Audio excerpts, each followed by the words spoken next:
Srimati Harsimrat Kaur Badal. Thank you, sir. I won't take too much of time. I just have a few points to make. While I support this additional grants, but I feel that there are certain things which need to be addressed and given more importance and more grants than what has been allocated to them. The first point I would like to make is regarding the water channels, the water canals of the water, or the water systems of our country, because we are talking about a food security bill coming in. The number one security required to produce food is water. So first we need to talk about the water security. And when we talk about water security, we have to talk about the state of the water systems in the states that produce most of the food for our country. The state of Punjab produces almost 60% of the grain that feeds the nation. And I think it has been brought into this house, I have myself spoken about it many times, that we have an irrigation system which is 150 years old. And due to this old system, there is almost a loss of 18% in the canals. And due to the water channels not being pakka but being kacha, another loss of a 15%. So almost 33% of lossage of water due to an old irrigation system in a state that produces 60% of the food grains of our nation should be a reason for concern for this government. But surprisingly, forget about the concern. What shocks me is that the government does not seem to take any notice of the fact that precious water is being lost, and the Government of India Water Board in its report says that in another 12 years, with the way the water table in Punjab is going down, the state is going to be a dry state. Now, whatever solutions that they have to offer, for example, the AIBP project, which the government gives for the whole country, where you can, for the revamp of the canal irrigation system, their norms are such that only when the entire money which is given to revamp, rehabilitate one canal, after that is 100% complete, then the money for the next canal is given.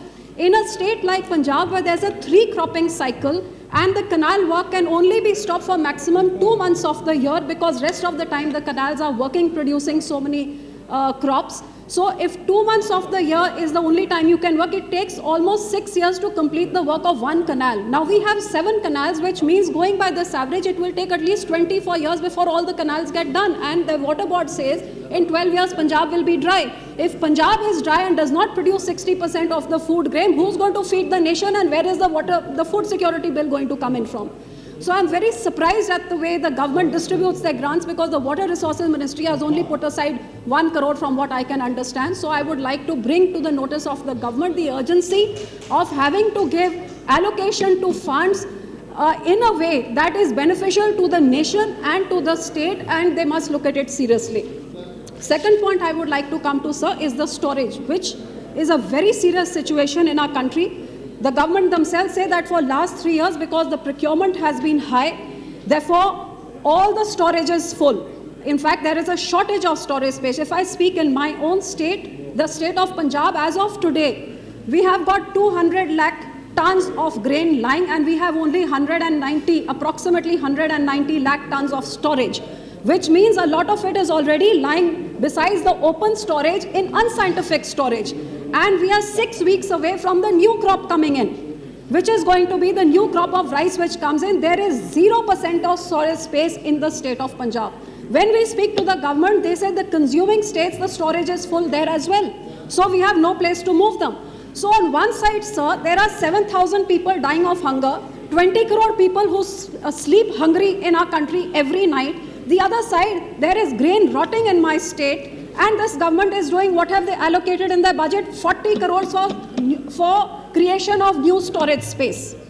Now, sir, if I look at the detail given by them, it says that in the country there is, as of 1st July 2010, total stock position of the government of grain was 578 lakh tons. Whereas the buffer stock, minimum buffer stock required is 319 lakh tons, which means the government as of 1st July 2010 had an excess of almost 259 lakh tons. And sir, to store this excess per day, the cost they were spending is 27 crores per day, which is almost 10,000 crores per annum. So they are spending 10,000 crores per annum to store extra food grain, but they are only spending 40 crores to create new storage, and 20 crores sleep hungry and 7,000 die every day. So sir, I don't understand the allocation of their budget. They need to take some serious notice. They need to there is only movement of 12 lakh tons per month from my state to other consuming states. They need to get in more rails, more rakes to remove it to states which need this food so that this food is not wasted. So third point, which I really think our whole nation needs to think seriously about, is the rising case of cancer in our country. According to World Health Organization, India is fast becoming the cancer capital of the world, and I think my constituency, Bathinda, is probably becoming its epicenter. I don't know if you have seen this newspaper report, which says that there's a train called Cancer Express, which goes from my constituency to Bikaner, which is just full of cancer patients. So in a state which has such high cancer incidence, when I go to my constituency, in every village I have at least 4 to 5 people with various forms of cancer coming to me. I would request the government that where our studies have shown that there are such high levels of pesticide in the farmers' blood, in the milk of nursing mothers, in the hair samples of children, there is uranium and other kind of things found. PGI Chandigarh has shown that the women are suffering the maximum because of high rates of cervical and breast cancer. I would request the government to put aside an allocation. They have started a cancer program. This fund should be given to those poor people who cannot afford the expensive cancer treatment, and they should also give free vaccines, because there is only vaccine where cancer is curable is cervical cancer. This from the Health Ministry for Women and Child should be given free of cost. And a team of experts to study the reasons as to why there are so many cancer cases rising in this area. Thank you. So right in the end, just 1 minute more, I would also request the minister that under NREGA, there are certain things we can transform the lives of people.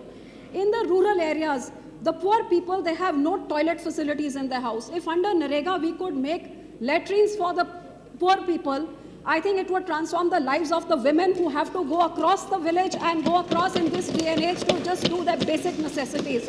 So I would say latrines under NREGA, and another thing, if for the farmers, the water channels can be made pakka under NREGA. This is an infrastructure which would help to uplift the real needy and be something which would be very important. And lastly, sir, since the minister is sitting here, sir, if I may get your attention for a minute, I have requested him many times, sir, in our country, there is such a shortage of gas agencies in the rural areas that there is so much of black money being done just because there is hardly, in my constituency, which has a population of 5 lakh people, there are only 19 gas agencies.